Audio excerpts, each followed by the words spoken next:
जय महादेव। आज हनुमान जयंती का पावन अवसर है और हम जिस वजह से आए वो वजह तो हमारी पूरी नहीं हो पाई, लेकिन एक शानदार नज़ारा महादेव के ऐसे अद्भुत हमें दर्शन करने का सौभाग्य मिला, जिनका नाम है धारेश्वर महादेव। धारेश्वर महादेव के यहाँ लगातार 24 घंटे जो है जल की धारा प्रवाहित हो रही है और धारेश्वर महादेव के अंदर जो छुपा हुआ राज है, एक यूनिक राज है। यहाँ एक साधारण से व्यक्ति के नाम से ये पूरा मंदिर है धारेश्वर महादेव, और उनकी वजह से उनसे प्रसन्न होकर महादेव ने यहाँ स्वयं यहाँ प्रकट हुए। और वहाँ पर अभी हम अंदर दर्शन करेंगे। पहले ये आपको नज़ारा दिखाएंगे, कितना सुंदर नज़ारा है, विहंगम दृश्य है।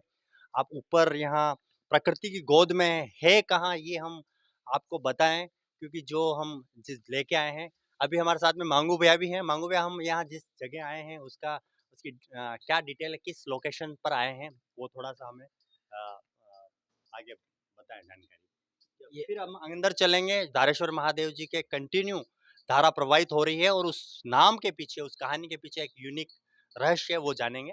बिल्कुल, अभी बताएं। हम उदयपुर की तरफ से आते हैं। जब एकलिंग जी से उतरते हैं, एकलिंग जी मंदिर से थोड़ा सा पहले एक रास्ता अंदर की तरफ, कच्चा रास्ता अंदर घुस रहा है, जो सीधा धारेश्वर मंदिर की ओर जाता है। ये एकलिंग जी महादेव के दर्शन करने आप जाएंगे, जो ये जो रास्ता है आप ऊपर देखेंगे, उससे एक प्रकृति की गोद में एक सुंदर सा नज़ारा दिखेगा। वो नज़ारा ये धारेश्वर महादेव का है।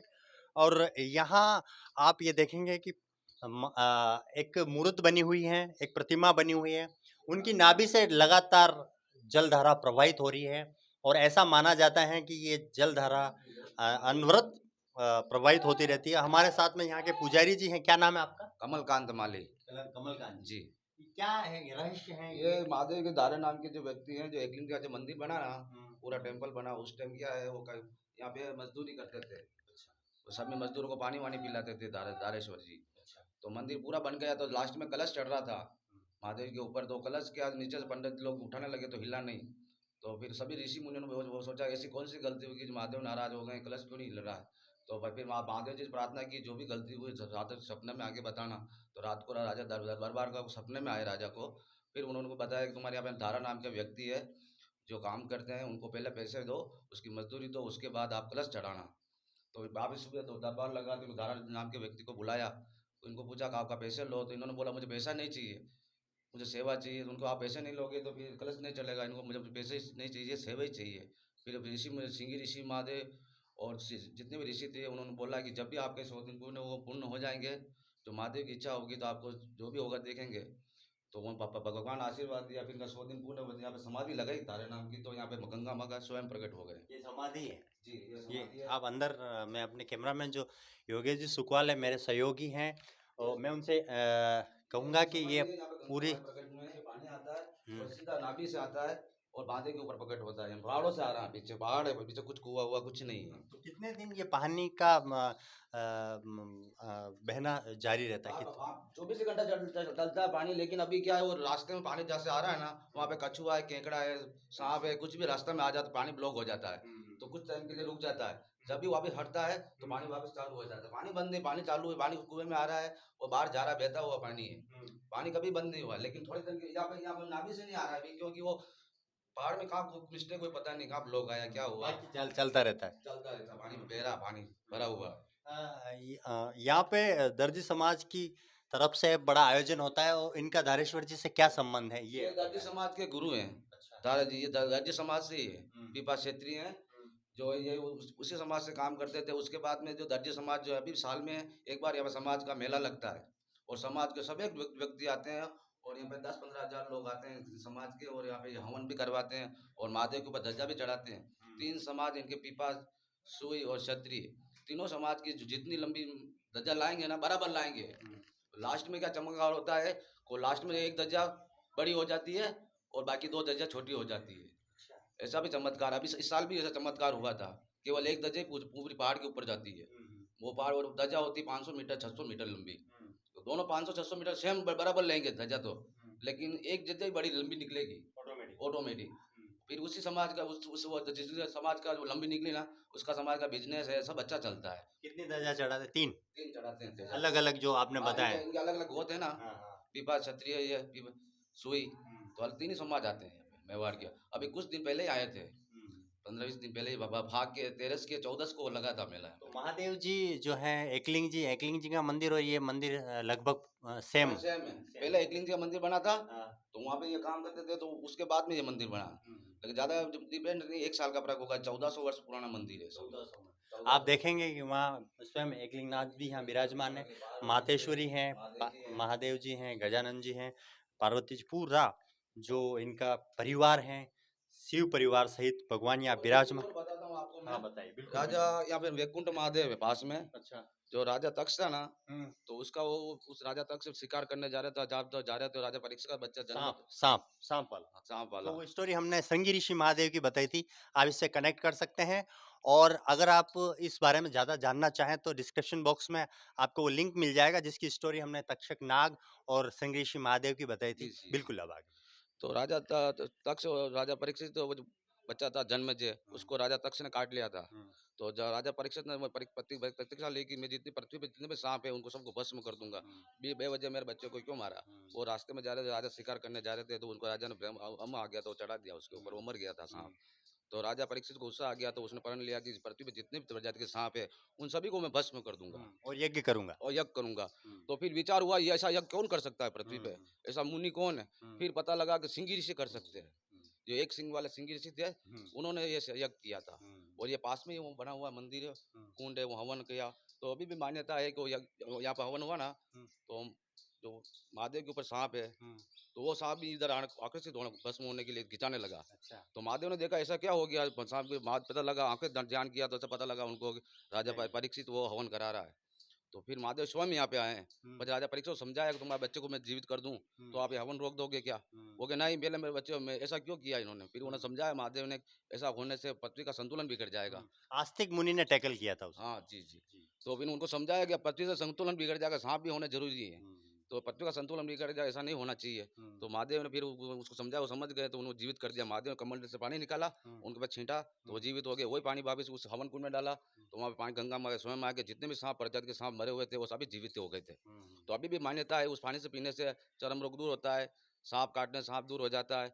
जिस सर पे योग होते हैं ना, जो मांग काल योग, अपने जो हवन वन करवाना पड़ते हैं, तो वहाँ से नहाने से सर्पदोष तो वहाँ से नहाने से दूर हो जाते हैं। ये यहाँ पानी बहता है क्या, बहता हुआ हाँ, पानी? ये बहता हुआ पानी महादेव के ऊपर आ रहा है, यहाँ नाली है। क्योंकि बहुत सारे लोग हमारा द उदयपुर अपडेट्स के मंच पर ये रिक्वेस्ट करते हैं कि हमें सर्पदोष निवारण के लिए बहता हुआ पानी कहाँ मिलेगा, हाँ, वो बहता वो चाहिए। बह रहा है पानी। तो ये भी जानकारी आपको यहाँ से मिल जाएगी कि बहता इसमें हुआ भी पानी वो अगर आप कहीं ढूंढ रहे हैं जी। तो वो यहाँ आपको यहाँ धारेश्वर महादेव जी के यहाँ। ये नीचे नदी चल रही है, अच्छा। ये कटला नदी चलती है। ये देखो पानी के अंदर कटला नदी। कटला नदी, ये शंख उस नदी से आ रहे हैं। हम्म। क्या नीचे ये छोटी जो दरारें होती ना, उस दरारों से निकल के आते नीचे वो महादेव के बड़े बड़े शंख भी चल रहे होंगे। अच्छा, कितनी ये जो ज्यादा गहरा ही नहीं, हमारे यहाँ पे सेफ्टी टैंक खोदते हैं तो पानी आ जाता है, 10 फीट 5 फीट पानी आ जाता है। अच्छा ऑटोमेटिक। रहती है नीचे, रहती है, ट्यूबवेल सक्सेस नहीं होते। महादेव यहाँ स्वयं विराजमान है, मेवाड़नाथ एकलिंगनाथ यहाँ विराजमान है, तो पानी की तो कमी हो ही नहीं सकती, क्योंकि इनके जटा पर भगवान गंगा स्वयं विराजमान है। और यहाँ जो आप दृश्य देखेंगे ऐसा अद्भुत नज़ारा दिखता है, जो भी हमने यहाँ डिटेल बताई। यहाँ एक और मैं आपको क्या नाम बताया था? बुद्धनाथ जी महाराज की धुनी है, हम्म। चमत्कारी संत है। ये एक और कुशाल गिरी जी महाराज की अभी हमने इंटरव्यू लिया था, उनसे ही उनका भी है शायद। कुशाल जी यहाँ से संत बने थे। अच्छा, ये देखो एक बहुत अच्छी जानकारी ये है कि अभी कुशाल भारती जी का हमने इंटरव्यू लिया था, और अब यहाँ आए, ये इंटरव्यू वायरल हुआ तो भैया ने ये इंटरव्यू देखा था, इन्होंने किया, और ये जानकारी डिटेल में ये बताइए, क्या जानकारी, क्या आपने बताना चाह रहे हैं? हमने आपका इंटरव्यू देखा था खुशाल जी का, तो हमने भैया को पहचाना और भैया को बोला हमने कि आप ऐसा वीडियो हमारे धारेश्वर महादेव का भी बनाओ और लोगों को बताओ कि ऐसा भी मेवाड़ में स्थान है जहाँ पर आपको आना चाहिए और दर्शन करने चाहिए। क्योंकि लोगों को अंदर का पता नहीं है। लोग आते हैं एकलिंग जी के दर्शन करके चले जाते हैं, उनको आसपास के एरियो का पता नहीं। इस पूरे गांव में 108 मंदिर है टोटल करके 108 मंदिर है। तो कुछ जगह ऐसी है जहाँ बहुत दार्शनिक स्थल भी है, वहाँ अपनी आके अलग मान्यताएं भी है। अपनी अपनी मान्यता रखते हैं वो। और हमारे जो मेन बाबा भूतनाथ जी का मेन धुनी है ये वाली है, ये वाली अंदर भूतनाथ जी की धुनी। मेन धुनी है। भूतनाथ जी किनके गुरु है? कुशाल भारती जी के। हाँ, कुशाल भारती जी के गुरु है। अच्छा। ये भूतनाथ जी ये क्या बहुत 12 साल के लिए बोल के गए हैं, कोई 12 साल अच्छा, पहले आप आए थे इधर आए और बोल के गए हैं कि हम 12 साल बाद गुरुजी यहाँ पधारेंगे। हाँ, 12 साल पहले आए थे बाबूजी शिवरात्रि पे। तो बाबूजी बोल के गए थे कि मैं 12 साल बाद वापिस आऊंगा, तो उनके 11 साल तो कंप्लीट हो गए हैं। 1 साल बाद पधारने एक वाले साल बाद अगली शिवरात्रि तक बाबूजी के आने का पूरा सहयोग बन रहा है। तो कुशाल जब भारती जी महाराज जब भी यहाँ आते हैं तो कोई बड़ा उत्सव होता है, उसके बारे में थोड़ी डिटेल बताएं, क्या उत्सव होता होगा? उत्साह तो होता पूरा गांव एकत्रित हो जाता है, अपना माहौल बन जाता है और आते हैं गुरु जी की सेवा करते हैं, बैठते हैं आसन पे बैठते हैं, मूड होता है रुकते भी हैं। आप युवा हैं, क्या क्या नाम बताया आपने? मेरा नाम युवराज सिंह है, और क्या कर किस पेशे से जुड़े हुए हैं? मैं पढ़ाई करता हूँ। हम्म, और आप यहाँ क्या लेने आते हैं, क्या किस वजह से आते हैं? यहाँ पर जो भी है आश्रम पे श्रम करने आते हैं। जो भी है सुबह जो भी मिल जाता है छोटा मोटा काम वो कर लेते हैं। और मतलब आपकी यात्रा सेवा धर्म की ओर है। सेवा तो धर्म में आपसे ये जानना चाहता हूँ कि एक युवा को धर्म की ओर क्यों बढ़ना चाहिए, क्या उसका मूल लक्ष्य होता है? धर्म जैसे की ओर आपका क्या लक्ष्य है? धर्म की ओर तो युवा को बढ़ना चाहिए, क्योंकि अगर धर्म से जुड़े हुए रहेंगे तो किसी भी स्टेज पे आपको सपोर्ट मिल सकता है। आप किसी भी स्टेज पे जाएंगे तो अगर आप अपने धर्म से जुड़े हुए हो तो कोई भी बड़ा व्यक्ति भी होगा तो आपका सपोर्ट करेगा वो। धर्म जरूरी है। सफलता असफलता आती रहती है, असफलताओं के लिए हमें धर्म का जो साथ है वो जरूरी है, और सफलता आती है तब भी धर्म का साथ जरूरी है कि हमें अहंकार ना आए, हमारे अंदर वो भाव नहीं आए। कुशाल गिरी जी महाराज का हमने इंटरव्यू लिया और हमने सारी तमाम उनसे जो जुड़ी हुई जानकारी बताई। मुझे नहीं लगता है कि अब ज़्यादा जानकारी कुशाल भारती जी महाराज के लिए ज़्यादा बताने की ज़रूरत है। मेवाड़ के अद्भुत संत हैं, अद्भुत, उनके चेहरे पर तेज हैं, उनकी एक अलग पहचान है, उनका एक अलग व्यक्तित्व है, और सब लोगों के प्रति उनका जो स्नेह है वो तो अद्भुत है ही है।